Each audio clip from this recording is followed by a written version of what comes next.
এই মন, তুই হ্যানে বাড়ি ঘর ধরে থাকিস না কনে থাকিস? তোর খুঁজে পাওয়া যায় না।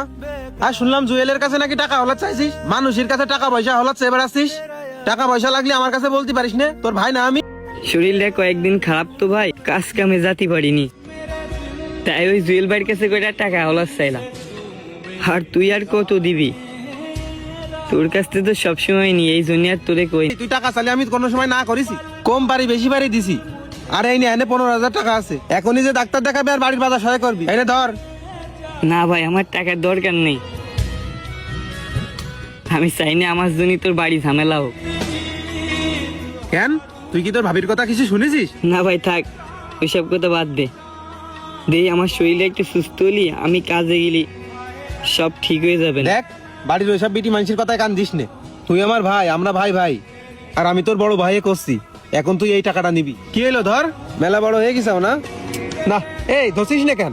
আর এই টাকা নেই, শিগগিরই ডাক্তারের কাছে যা, আর বাড়ি বাজার সদাই করবি।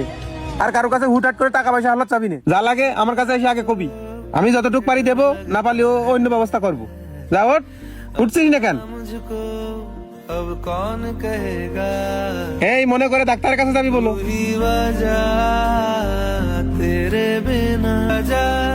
আমু খাইছাও দুপুরবেলা? কি দিয়ে খাইছাও? যাও একটা জামা এই পরে মনে, আইসো। তোর তো মনের আশা পূরণ হয়েছে। কি হইলো আবার? তোর ভাবির উচিত শিক্ষা হয়েছে। মানে বুঝলাম না। ওরে তোর ভাইয়ের আজ কয়দিন চাকরি নেই, তোর ভাবিকের ঘরে চাইল নেই, সে বিশাল করুণ অবস্থা। আমার ভাই চাকরি নেই মানে? হ্যাঁ, তোর ভাই চাকরি চলে গেছে, এবার উচিত শিক্ষা হয়েছে। মনে আছে তোর খারাপ সময় তোর ভাবি তোর কত কথা শোনাইলো? এখন একটু শিক্ষা হোক। তুই বলো একদম ওগের মধ্যে যাবি না। ওরা মরুক না খেয়ে, কয়দিন না খেয়ে থাকুক, তারপর বুঝবেন। তুই এই সুযোগে তোর প্রতিশোধটা নিয়ে নে তোর ভাইয়ের আর তোর ভাবির সাথে। এই বুধাই,